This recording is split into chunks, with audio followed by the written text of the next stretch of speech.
저희 교육자들이 점심때마다 식사 메뉴를 정하는데 참 어려움을 겪고 있습니다. 직장생활 하시는 분들은 공감하시겠지만 몇 끼마다 무엇을 먹어야 할까 참 고민이죠. 저희 교회 옆에는 관공서가 많아서 사실 맛집이 꽤 많은 편이거든요. 그래도 아무리 맛있는 음식이라도 몇 번 연거푸 먹다 보면 참 그게 실정이 나고 처음 먹었을 때 그러한 감격스러운 맛이 나지 않죠. 우리가 세상 살아가면서 이 음식뿐만 아니라 모든 것들이 시간이 가면서 우리를 더 만족스럽게 해주는 것, 시간이 지날수록 우리를 더 행복하게 해주는 것, 참 이런 것 만나는 것은 참 어렵고 쉽지 않은 것 같아요. 옷을 사도 그때는 좋았는데 그 다음에 입으려고 그러면 뭔가 마음이 안 들고, 예? 또 그렇게 좋은 차를 구입했는데도 조금 지나다 보면 그저 그런 것이 되어져 버리고, 우리 인생의 모든 소유하는 것들, 또 누리는 것들, 경험하는 것들이 갈수록 만족도가 높아지는 것은 별로 없는 것 같습니다. 심지어 사람과의 관계도 그렇죠. 우리 이지민 집사님이 주반 쪽에 재밌고 은혜로운 간증을 썼던데, 우리 서동아 집사님 만나가지고 처음에 데이트할 때는 막 가슴이 심장이 뛰는 소리가 들렸는데 신혼 때인데도 이지민 집사님의 심장이 뛰지 않으니까 서동아 집사님 왜 지금은 뛰지 않냐 그렇게 물으니까 사실은 교제할 때는 무서워서 뛰었다고 그렇게 적어놨더라고요. 15년이 지났는데 지금은 전혀 뛰지 않는다. 심장은 뛰지 않지만 더 포근하고 온유하고 따뜻한 사랑을 하는 부부예요. 참 그런데 이 간증에도 들어있지만 시간이 갈수록 우리의 마음을 흥분케 하고 심장을 두근거리게 하고 우리의 기대감을 채워주고 만족스럽게 하는 그것이 있다라는 것입니다. 그것이 바로 우리에게 주어진 생명의 복음, 하나님의 찾아오심이라는 것이죠. 이 인격적인 하나님, 그 속에 들어가서 그분과 교제하고 그분의 손길을 통하여서 누리는 이 복음은요, 시간이 가면 갈수록 더 깊은 만족 그리고 충만함을 우리에게 제공해 줍니다. 여러분 잘 아시다시피 예수님이 이 세상에 오셔서 공생의 사역을 하시면서 첫 번째 행한 기적이 무엇인지 아시죠? 가나안 혼인잔치 집에 가서 물로 포도주를 만든 것입니다.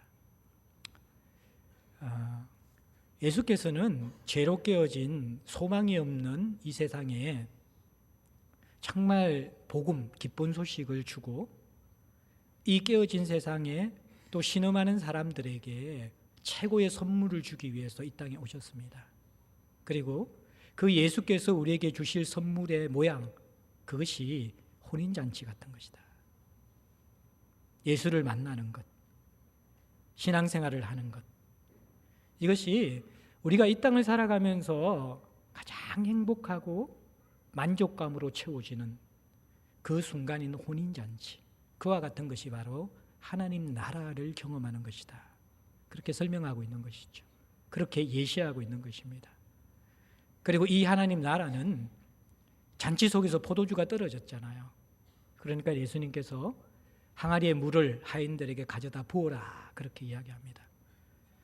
그러니까 그 항아리에 부어진 물이 사람들에게 떠서 마시게 하니까 최상품 포도주가 된 것이죠. 조금 전에 먹던 포도주보다도 더 최상품의 고급 포도주가 사람들에게 제공되는 것이죠. 이건 역시 하나님 나라의 모습이거든요.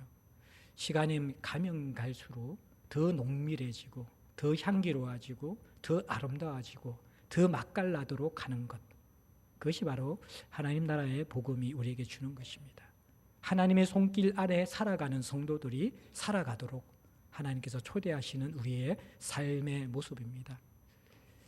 제자들 교회는 3대 핵심 가치를 가지고 있죠. 살아있는 복음, 자라가는 공동체, 세상에 임하는 하나님 나라. 근데 이 모든 기초는 살아있는 복음에서 시작되죠. 복음은 죄와 허물로 죽은 우리를 살려내었습니다. 그리고 현재 이 땅 가운데서 의미와 목적을 상실하고 살아갈 수밖에 없는 건조한 광야 같은 세상에서 맛깔나는 최상품 포도주를 날마다 먹는 것 같은, 사는 것 같은 삶으로 우리를 살게 합니다. 그리고 마지막 날에 우리는 완성된, 지금의 삶보다 더 풍성하고 만족스러운 삶으로 우리는 완성될 것입니다. 뿐만 아니라 이 살아있는 복음은 우리에게만 임한 것이 아니라 공동체를 통하여서 세상에 임하게 될 것입니다. 그래서 교회를 살려내고 또 세상을 살려내는 것이 복음인 것이죠. 흘러넘쳐서 사람들에게 흘러가는 것, 그것이 생명의 복음의 역사입니다.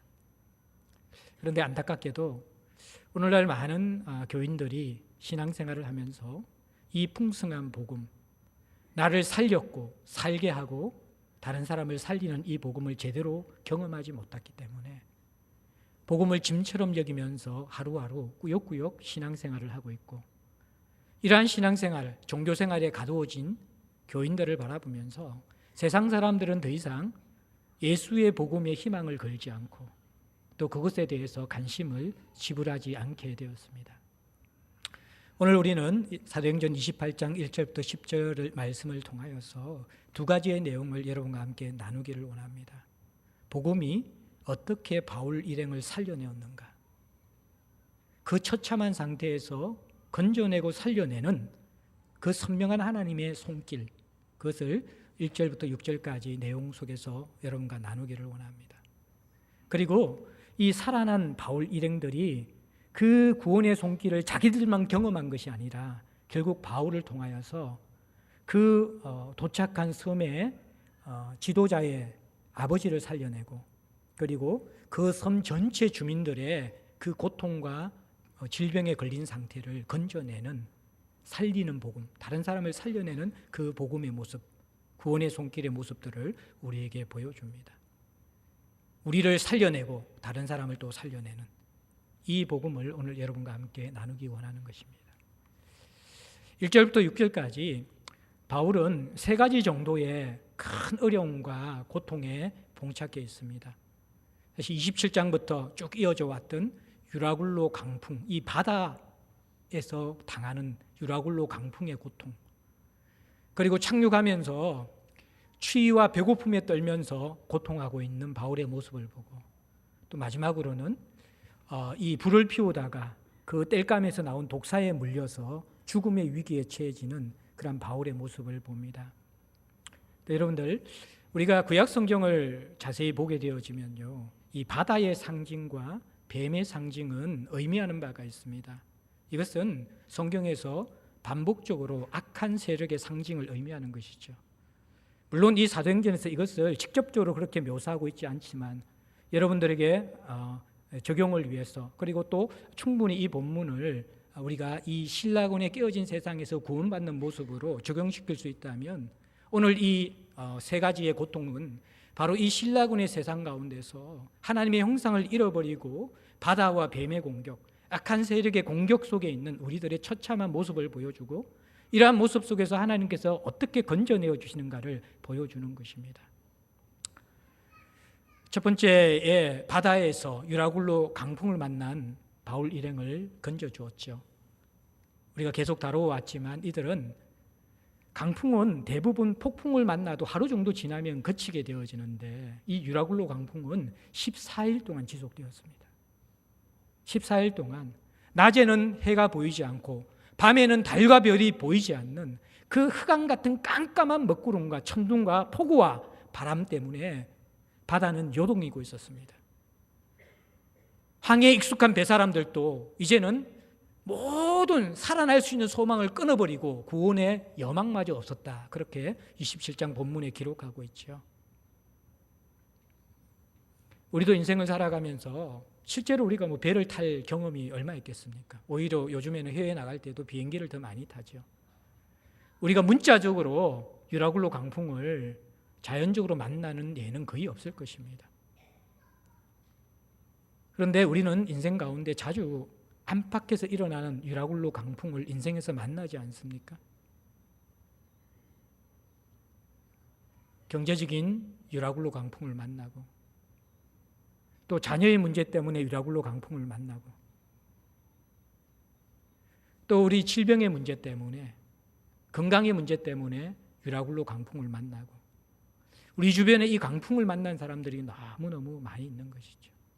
세상은 끊임없는 파도가 일렁이는 것처럼 얼핏 보면 사람들이 다 이렇게 잘 살아가는 것처럼 느껴지는데, 자세히 살펴보면 다들 숨이 꼴딱꼴딱 넘어가는 것 같은 그러한 모습으로 살아가고 있습니다.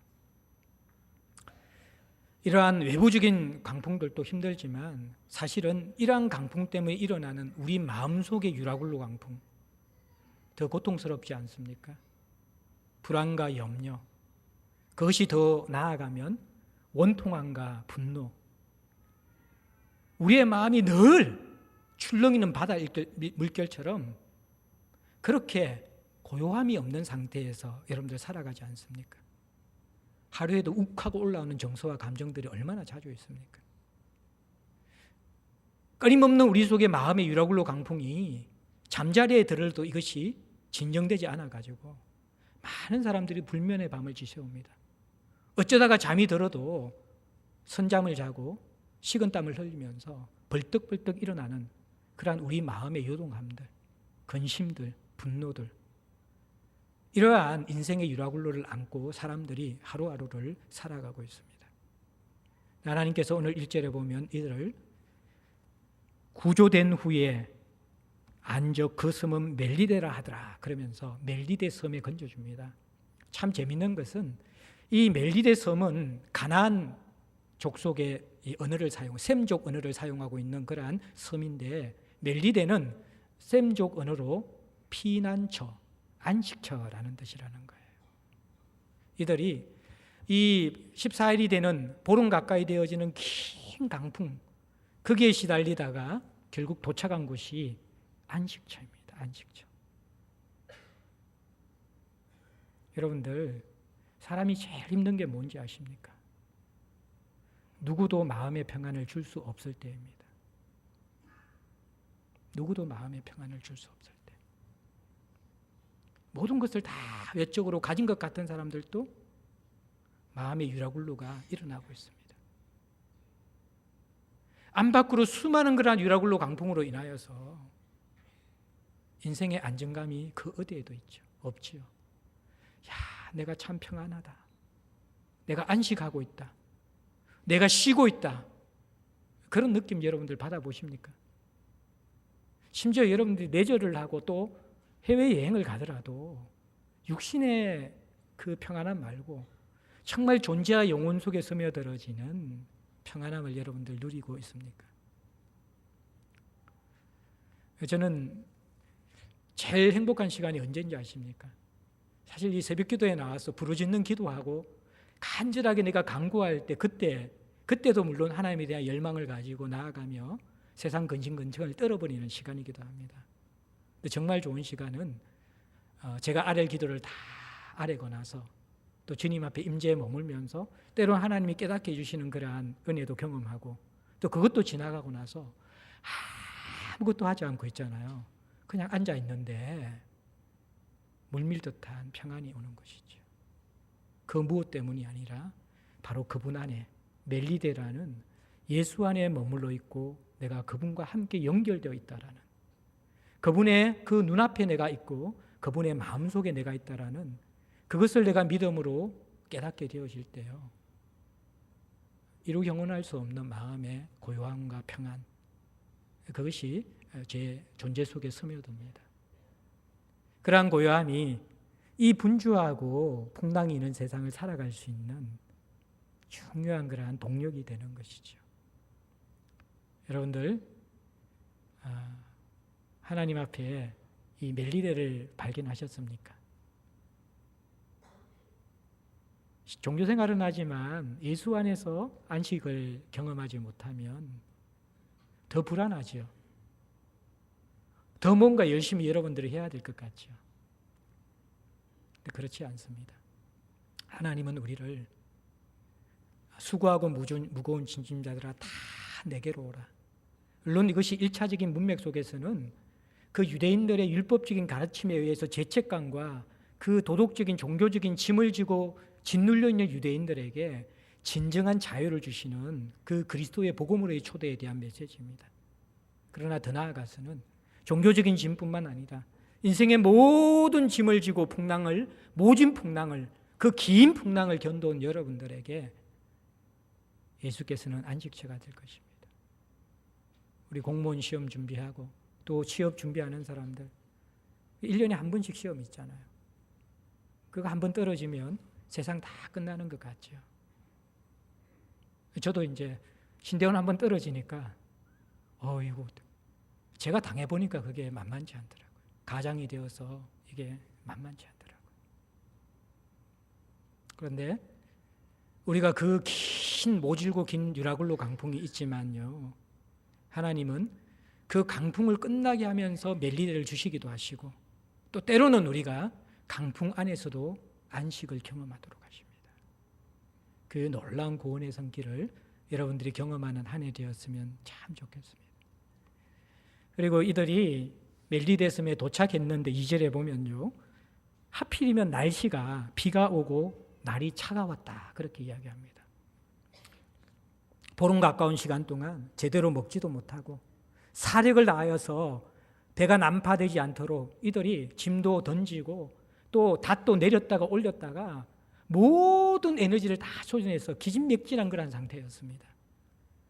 그리고 배에서 내려서 걸어서 육지에 도착한 것이 아니라 수영할 수 있는 사람은 수영해서 멜리데 섬에 도착했고, 그러지 못한 사람들은 배에서 물에 뜨는 물건들을 껴안고 그리고 헤엄쳐서 지금 육지에 도착한 거예요. 바닷물에 흠뻑 젖어 있는데 비마저 내리고 있고 날씨는 스산할 정도로 뼛속까지 추위가 스며드는 날씨입니다. 참 고통스럽겠죠. 그런데 이때 또 놀라운 또 하나님의 보이지 않는 손길이 이들을 돕고 있습니다. 원주민들이 2절의 중반절에 보면 원주민들이 우리에게 특별한 동정을 하여 불을 피워 우리를 다 영접했다. 대부분 원주민들은 낯선 사람들에 대해서 공격적이거든요. 왜냐 그런 문명세계나 또 새로운 사람들에 대한 경험이 없기 때문에 다 침입자로 감지합니다. 자기의 영역에 들어온 사람들을. 그래서 환대할 가능성이 굉장히 드문 것이죠.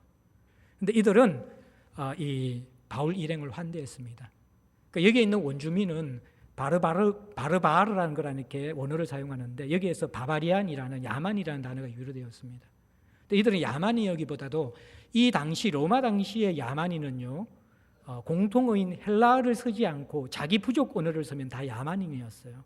그래서 이들은 셈족, 가나안 언어를 쓰는 그러한 사람들이었습니다. 그런데 이 멜리데 섬은요, 야만인들이 사는 곳은 사실은 아니었습니다.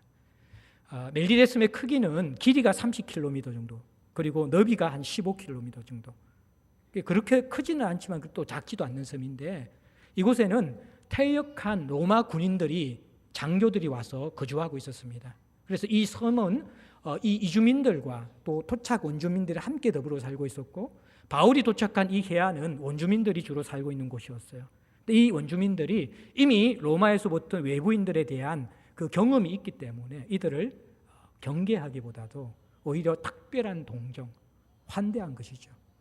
네, 여러분들 상식적으로는 경계를 할 필요는 없지만 그렇다고 이들을 환대할 필요도 없는 것이죠. 그런데 이들이 특별한 긍휼의 마음을 가지고 이들을 동정합니다. 그래서 그들이 하는 일이 어떻습니까? 불을 피워주는 거예요. 그 추위에 떨고 있는 배에서 내려서 비를 맞고 있는 이들에게 2절에 보면 불을 피워서 우리를 다 영접했다 그럽니다. 불을 피웠을 뿐만 아니라 영접했다라는 것은 환대했다라는 것이죠. 흙이 지고 배고픈 이들에게 아마 먹을 것을 공급해 주었을 가능성도 많이 있습니다. 사랑하는 성도 여러분들, 오늘날 우리가 실제적인 지금도 물론 추위에 떨고 또 배고픔 때문에 고통당하는 이웃들이 분명히 있습니다. 또 우리 중에도 우리가 알지 못하는 그 어려움이 있는 이웃이 있을 수도 있습니다. 근데 대부분 우리가 이러한 문자 그들의 추위 그리고 배고픔보다도 다른 종류의 추위와 배고픔을 많이 경험하고 있죠.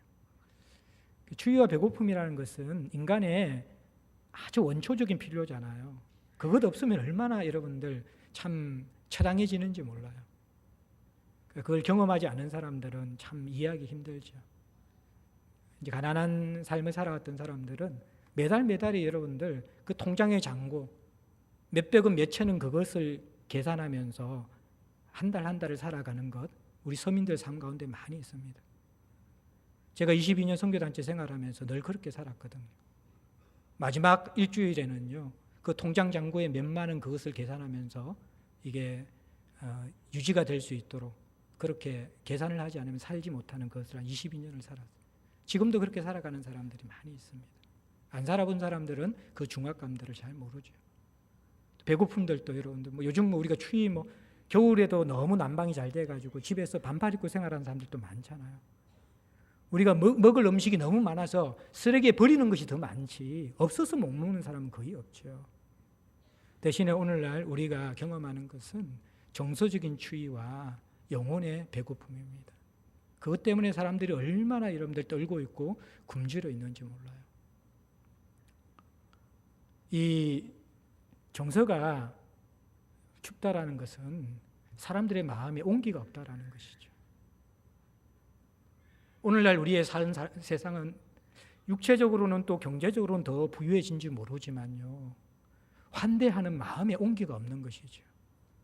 사실 이 멜리데 섬 사람들 보십시오. 야만이라 불리는 사람들이지만 마음에 온기가 있어서 환대를 하고 있잖아요. 또 오늘날 우리들은 그런 것을 다 잃어버렸습니다. 정서가 겨울이 되어진 것이죠. 영혼은 또 얼마나 허기집니까? 이전보다 여러분들 유튜브만 틀고 또 여러분들 어떤 이 인터넷만 들어가면 수많은 주옥 같은 설교를 들을 수 있고 신앙서적이 있고 얼마나 이 신앙생활하기 좋은 그런 환경입니까? 근데 제가 이전에 우리 선배들이 예배드리는 모습처럼 우리가 감격하며 예배하고 있는가? 여기에 대해서 우리가 자신 있게 예라고 대답할 수 있을까요? 이전에는 교회 곳곳에서 있잖아요. 그냥 고추장에 김치 하나 가지고 밥 먹고 그렇게 교제하면서도 찬송 소리가 늘 흘러넘쳤습니다. 청년들 모이면 그냥 이렇게 깨어진 기타 하나 가지고 2시간, 3시간 찬양하는데 그것이 행복이었고 즐거움이었고 그 영혼이 채워진 상태에서 사람들이 신앙생활을 했어요. 오늘날 우리의 예배의 모습이나 교회에서의 교제의 모습을 보게 되어지면 영혼의 허기짐을 경험합니다. 간식거리는 너무너무 풍성하고 많은데 우리 영혼에 채워진 생명의 양식을 나누기에는 너무나 우리가 궁핍하고 피절함을 느낄 때가 많이지 않습니까? 우리 주변의 사람들을 보십시오. 마음에 온기가 없지요. 여유가 없지요. 영혼의 충만함과 감사가 없지요. 복음은 이러한 우리들에게 진정한 이 중심의 회복을 허락해 주시는 것이죠. 성령의 불기둥이 우리의 삶 가운데 들어오게 되어지면요, 마음이 따뜻해집니다. 하나님의 만나가 우리 속에 공급되어지고 성령의 생수가 우리에게 공급되어지면요, 우리에게 찬양과 자족이 생겨납니다. 복음은 우리를 그렇게 회복시켜 주는 것이죠. 그리고 이제 세 번째, 바울은 독사에 물리는 고통을 당하게 됩니다. 3절부터 6절까지 나오는데요, 바울이 나무 한 묶음을 거두어 불에 넣었다 이야기합니다. 우리가 독사에 물린 장면을 보기 전에 여기에서 잠깐 바울의 모습을 우리가 교훈받고 넘어갔으면 좋겠습니다. 바울은 지금 유라굴로 강풍을 만난 배에서 거의 지도자와 같은 리더십을 발휘했습니다. 가장 혼신의 힘을 들여서 이 276명의 사람들을 구원하는데 전력을 다했습니다. 그룻배를 내려서 도망가려는 그 사공도를 발견하고 그것을 막기도 했고요, 소망이 없는 그들을 다독여서 음식을 먹이기도 하고요, 끊임없이 이들을 격려하면서 그 구원의 소망이 끊어진 이들을 붙잡고 이제 멜리데 성까지 도착한 것이죠. 성선하고 있던 바울을 제외한 275명의 모든 사람들은 바울을 은인으로 생각했을 것입니다. 바울 아니었으면 그들의 생명은 지금 물고기 밥이 되었을 것이라고 생각할 것입니다. 그러면 바울은 이제 지친 몸을 이끌고 쉬어야죠. 그런데 지금 무엇을 하고 있습니까? 그 276명이 해안가에 모여서 불을 피워서 몸을 녹이려고 그러면 얼마나 많은 땔감이 필요하겠습니까? 원주민들이 땔감을 날라다주지만 그것도 부족하니까 이것저것 지금 땔감을 모아서 비 내리는 그 날씨 가운데 불이 꺼지지 않도록 계속해서 땔감들을 넣어줘야 되잖아요. 그런데 지쳐서 쉬어야 될 바울이 가만히 있어도 누가 손가락질하지 않습니다. 그런데 이 작은 일, 이 나이가 늙어 이제 노구가 되어진 이 바울이 어정쩡하게 몸을 이끌고 그 땔감 나무를 가져다가 이 추위에 떨고 있는 동료들을 위해서 계속해서 이 불을 피우는데 섬기고 있는 모습, 종의 모습을 보이는 것이죠. 버클레이가 적은 일에 충성하지 않는 사람은 그야말로 작은 사람이다, 그렇게 이야기했습니다. 성경은 큰 자가 되려면 가장 작은 자를 섬겨야 된다라고 이야기합니다. 바울은 참 이 면에서 본이 되는 것 같아요. 제가 이 설교를 준비하면서 제 하나 찔리는 게 있었어요.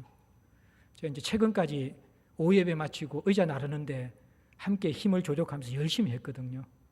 또 요즘 제가 이상하게 이렇게 체력이 급격히 떨어진과 동시에 또 뭔가 이렇게 그 시간에 누군가의 얼굴을 보면서 이렇게 만난다는 핑계 비슷한 핑계로 의자를 나르지 않고 있는 제 모습을 이제 보게 된 것이죠.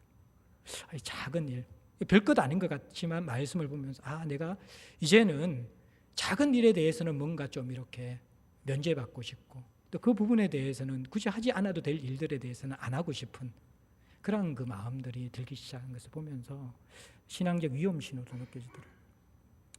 수요일날 우리 조진만 목사님이 참 제 마음에 공감과 또 오랜 동안 기억나는 그런 메시지를 전해주셨는데, 사랑은 간단하게 이야기하면 굳이 하지 않아도 될 일들을 하는 것이라는 거예요. 굳이 하지 않아도 될 일들을 하는 것. 현대사회에는 굳이 하지 않아도 될 일은 하지 않는 것이 지혜로운 것입니다. 그런데 여러분의 인격이 성숙되고 예수를 닮아가기 위해서는 반드시 우리 삶에 필수적으로 있어야 될 것은 내가 굳이 하지 않아도 될 일을 기꺼이 하는 것입니다. 교회의 건강은 굳이 하지 않아도 될 일을 기꺼이 하는 사람들 때문에 교회가 건강해지는 거예요. 그들이 없으면요, 다 영적 소비자가 되어서 누릴 것만 찾고 남들이 대접해 주기만 원하고 자기를 돌보아 주기만 원하는 어린 신자들만 있으면요, 어떻게 되겠어요? 난장판이 되는 것이죠. 저희 교회에 이러한 보석 같은 사람들이 있어요. 굳이 하지 않아도 되는데, 또 당연히 누려야 되는데, 당연히 누릴 것은 포기하고 굳이 하지 않아도 될 것을 찾아서 하는 사람들. 그 사람이 바로 예수를 닮아가는 사람이죠. 바울이 그렇게 섬기고 있어요. 그런데 이 섬기는 바울을 축복해도 모자란데 이 바울이 독사에 물려요.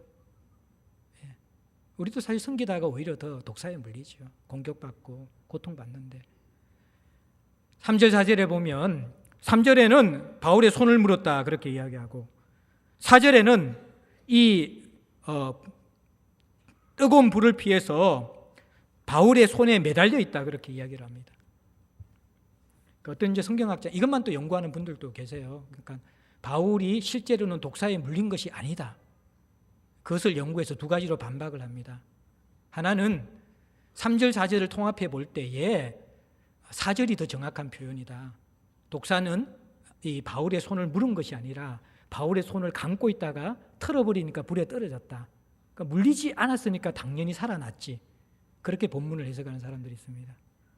또 한 부류의 사람들은 그것도 모자라서 이게 생태학까지 생물학까지 공부해서 지금 멜리데슴, 몰타슴에는 독사가 없다라는 거예요. 그래서 이 바울이 독사에 물렸다는 것은 조작한 사건이다. 그리고 또 이 바울을 문 뱀은 독사일 수가 없다. 독이 없는 뱀이었다. 그렇게 또 해석을 한다는 거예요. 여러분들 상식적으로 2000년 전에 독사가 있었다가 인구가 이게 늘어나고 지금 몰타섬은 관광지거든요. 사람들이 많이 들어와 있으면 자연스럽게 생태계가 변하면 독사가 없을 수도 있죠. 근데 지금 없다고 해서 2000년 전에 독사가 없어야 됩니까? 그렇게 반박하면서 어쨌든 하나님께서 베푸시는 구원의 손길에 대해서 여러 가지로 어쨌든 이렇게 이상하게 보려는 그런 시도들이 있습니다. 근데 저는 말씀 그대로 믿고 싶습니다. 손을 감아서 바울의 손을 물었다. 상식은 조금 맞지 않아요. 저도 이제 이게 저거 찾아보니까 뱀이 공격하는 방법은 독이 있는 독사는 물자마자 도망간대요. 그리고 대부분 뱀들은 감아가지고 쫄른대요. 근데 이거는 감았다가 물었다. 독사일까 그냥 뱀일까? 제가 생각을 멈추기로 했습니다. 잘은 모르지만 어쨌든 물렸다. 예, 그렇게 생각하겠습니다. 그러면서 이제 있는데 바울이 5절에 보면요, 바울이 그 짐승을 불에 떨어버리며 조금도 상함이 없었다. 그렇게 이야기하는 것이죠. 이 모습을 보면서 멜기데 사람들이 참 극단적인 바울을 보는 평가를 하고 있거든요. 4절 보세요. 4절 보면 4절 중반에 보면 독사에 물린 바울을 보면서는 원주민들이 어떻게 이야기합니까? 진실로 이 사람은 살인한 자로다. 바다에서는 구조를 받았다가 공의가 그를 살지 못하게 했다. 멜기데 섬 주민들, 보통 사람들은 인과응보를 믿잖아요. 이들은 정의의 여신, 공의의 여신이 있는데 이 공의의 여신은 죄를 범하면 반드시 대가를 지불하도록 하는 여신이라는 거예요. 그래서 이 바울이 바다에서는 어찌 구원을 받은지 모르겠지만 이 사람은 살인자이기 때문에 공의의 여신이 독사를 통해서 바울을 심판했다. 그렇게 바울을 살인자로 보았다는 거예요.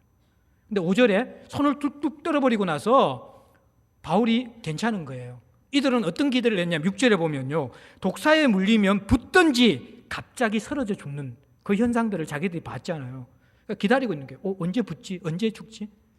강한 독사의 독이 몸에 스며들면 구토를 하고 또 이 몸이 붓고 호흡이 정지되면서 사람이 쓰러져서 이렇게 꼬꾸라져 죽잖아요. 그걸 기다리고 있는데 안 죽는 거예요. 멀쩡한 거예요. 그 독사에 물렸는데 살아난 이 바울을 보고 6절에 이들이 어떤 평가를 합니까? 예? 그를 신이라 하더라. 신이라 하더라. 그러니까 이제 보통 우리도 그렇죠. 이게 사람들은 양극단의 평가를 하는 것이죠. 조금 나쁜 것 보면 저 사람 살인자 같아. 조금 좋은 거 보면 저 사람 정말 천사 같아. 하나님은 우리를 어떻게 보십니까? 가장 악한 모습을 보면서도 그 속에 희망을 보시고 가장 선한 모습을 보시면서도 그 속에 우리의 교만과 악함을 함께 보실 수 있는 분입니다.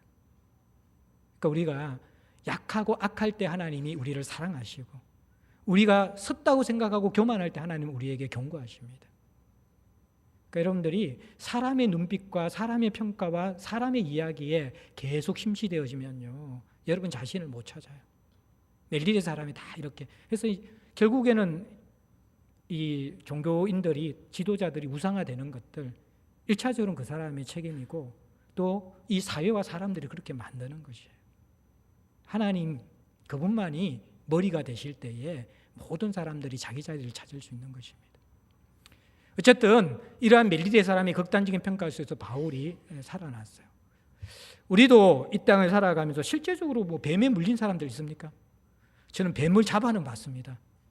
그리고 뱀을 친구들하고 구워 먹어는 봤지만 물려본 적은 없는데 죄송합니다. 이렇게 설교 중에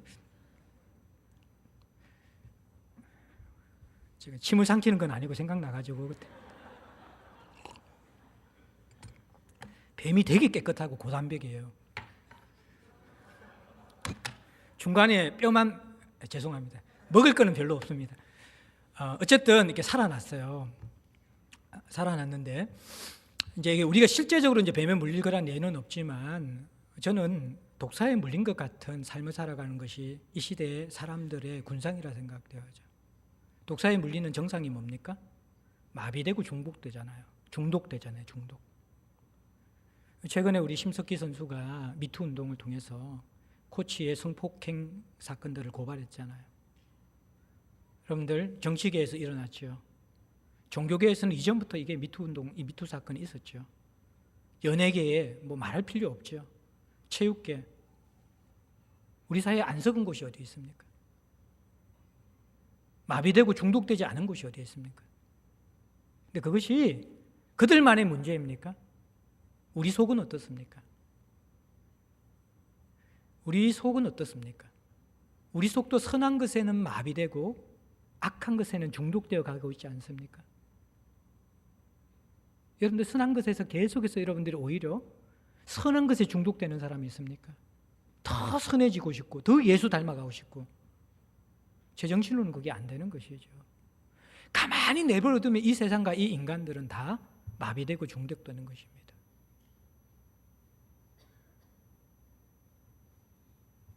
예수께서 우리에게 이 독사의 독에서 건져내어 주시는 것이죠. 물론 복음을 전하는 자에게 무슨 독을 먹을지라도 해를 받지 않는다는 그 말씀이 있는데, 그건 마음껏 독을 마시라 그 말이 아니라 복음을 전하는 자를 하나님께서 보호해 주신다는 것이죠. 우리는 전신갑주를 입어야 돼요. 하루하루 여러분들 불화살과 도가살을 얼마나 여러분들 인생을 살아가면서 많이 여러분들 경험합니까? 사람들의 눈빛 하나가 도가살이 되어가지고 우리에게 콱 꽂혀가지고 주저앉도록 만들 수 있어요. 여러분 동료들의 말 한마디가 하루 종일 여러분 마음을 우울하게 하고 여러분 인생을 가둬 놓을 수 있다는 거예요. 배우자의 관계도 마찬가지고 자녀의 문제도 마찬가지고, 온통 우리 가운데에 우리를 향해 뿜어대는 도끼가 얼마나 많은지 몰라요. 공격이 많은지 몰라요. 근데 우리가 예수 그리스도를 만나면 전신갑주를 입게 되어지면요, 어째요? 상처는 있죠. 이게 상하지 않았다는 것은 이빨 자국도 없어졌다 그 말이 아니라, 뭐 이게 판타지 영화처럼 빵 물렸는데 스르륵 하면서 다 낫는 그게 아니라 상처는 있겠죠.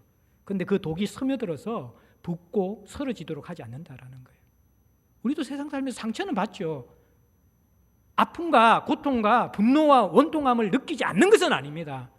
그런데 그것이 우리 속에 들어와서 우리 존재를 파괴시키고 짓누르고 깨트리는 그것은 우리가 막을 수 있다는 것입니다. 왜입니까?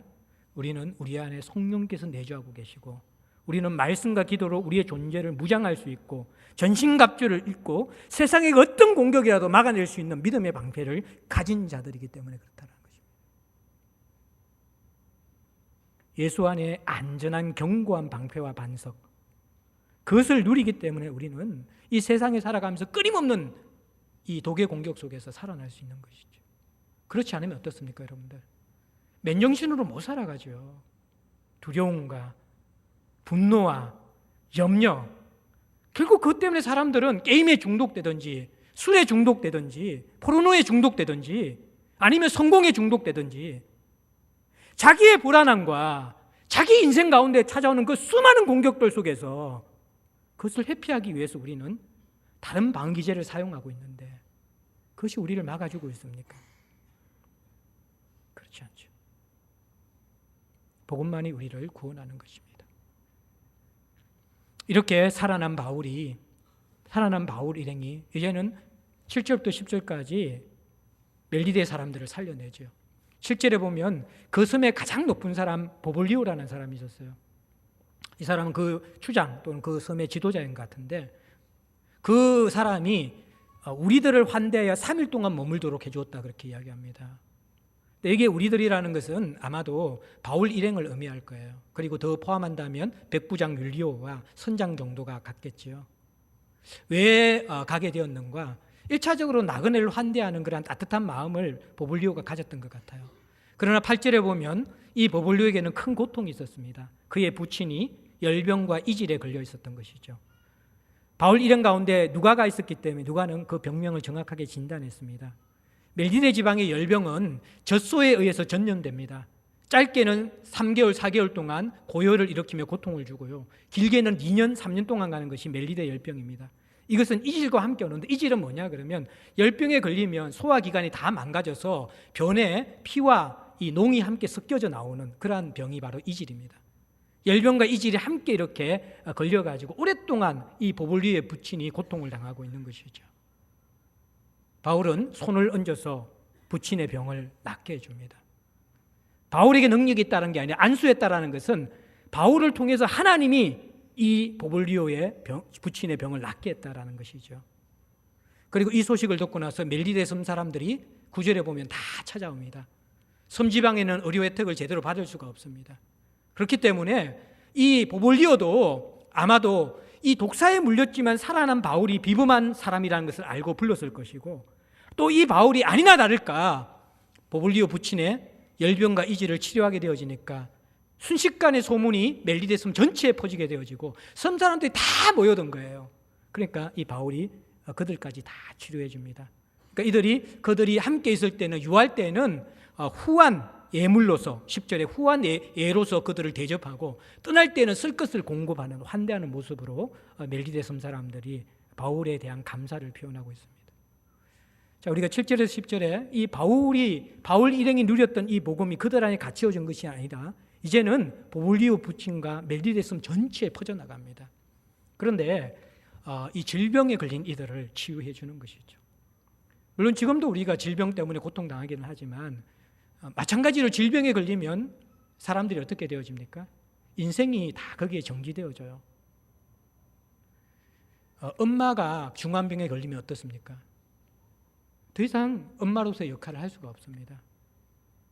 가장이 중환병에 걸려도 마찬가지예요.